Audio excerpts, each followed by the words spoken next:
Hey, badass business owners. Today, I want to talk about something that is going to improve your profits, and that is for you to empower your people.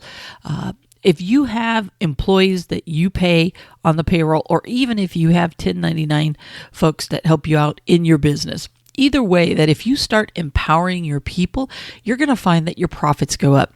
Now, for some of you, this already scares you, just the simple statement, because you feel that if you let people do stuff and go out on their own or do their own thing, they're going to cost you money, not make you money. And in some cases, that is true.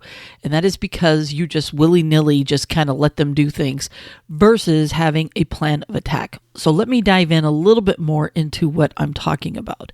Some of you have people that have been with you for a while, and yet you still micromanage every single thing that they do.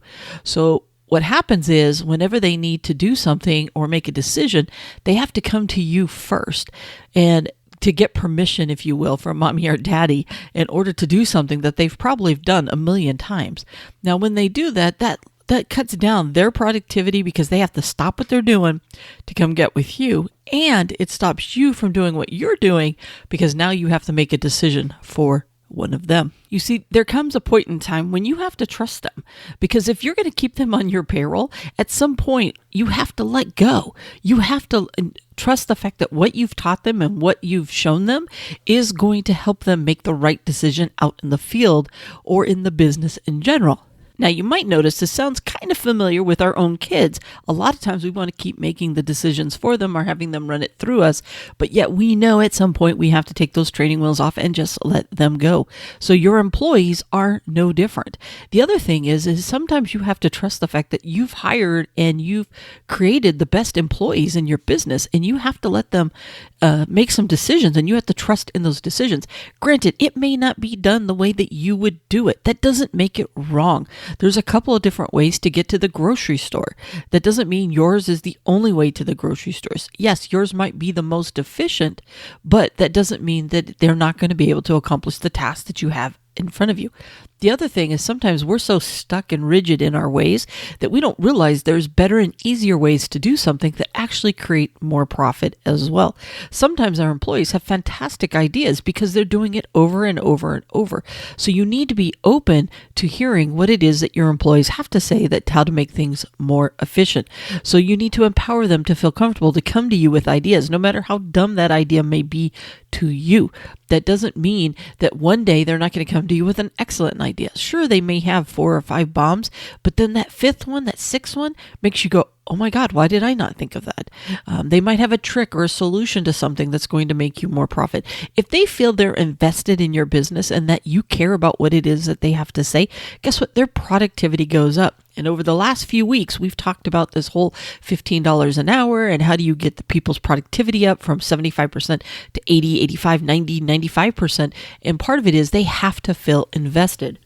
And how you make them feel invested is by making them feel as if they have a say in the business, that they are part owner, if you will, of that business. The more your employees are invested in your business, the more they're going to want to see it succeed. They're going to want to make sure that customer service goes up, that productivity goes up, that waste goes down, that the profitability happens.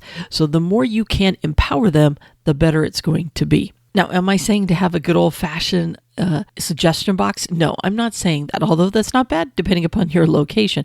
But what I am saying is to open up the dialogue. And to next time that somebody comes up to you and they say, hey, I was looking at this project, or hey, I was doing Mrs. Jones's however they come up to you, just look at them and just surprise the crap out of them and go, I trust you. Go ahead. Make the decision. I trust you. And you've got, one, it's going to feel very liberating and scary at the same time for you. And the employee's probably going to look at you dumbfounded if you've never let them make a decision before. But I promise you, they're going to walk away going, oh my God, I've got to make this the right decision. That's going to be the best thought out decision they've ever made because they've never been able to make one before. And they're going to want to make you proud and show that they can do it. Now, there is such a thing as trust, but verify. So you can't trust your employees to make decisions, but you just need to circle back and verify that they made the right decision, or to say, oh, you know what? Okay, I can see why you did that, but did you ever think about this? So this way you can teach them at the same time that maybe they made a good decision, but this is how they could have tweaked it to make a great decision. Don't always second guess them, but help grow them and ask them questions. Like sometimes somebody will make a completely crazy decision of what they did. And I love to walk up to them and I might cock my head a little bit, but I'll say, okay, walk me through why you thought that was the right thing to do. And through their logic, I can see why they made that choice, why they made that decision.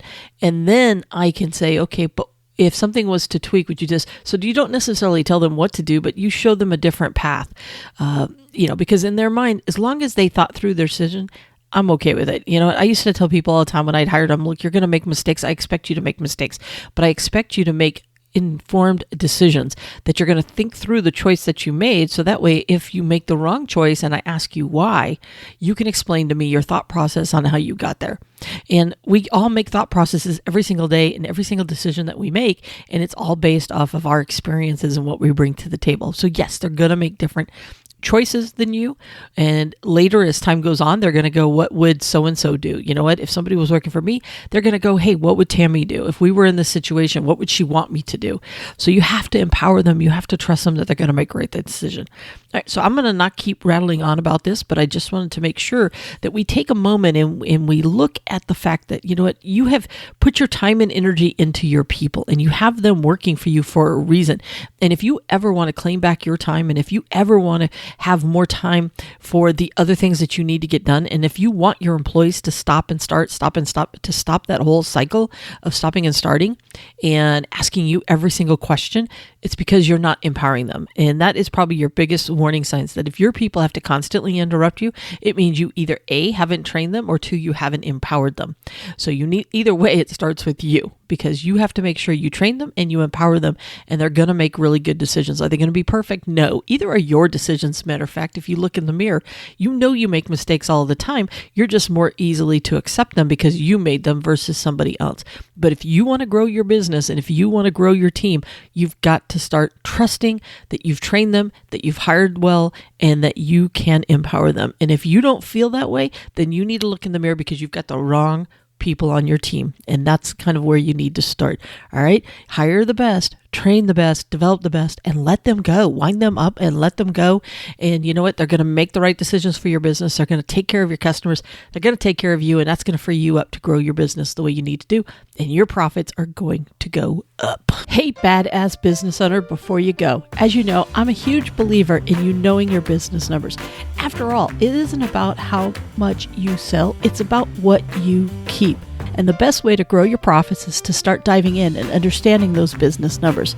To help you on this journey, I have created the Know Your Business Numbers course. We will walk through how to read your profit and loss statement. You'll learn the key calculations that'll help ensure that you're making a healthy profit on all of your products or services, plus a ton of other good stuff that'll help you learn how to use those business numbers to create even more sales and profits.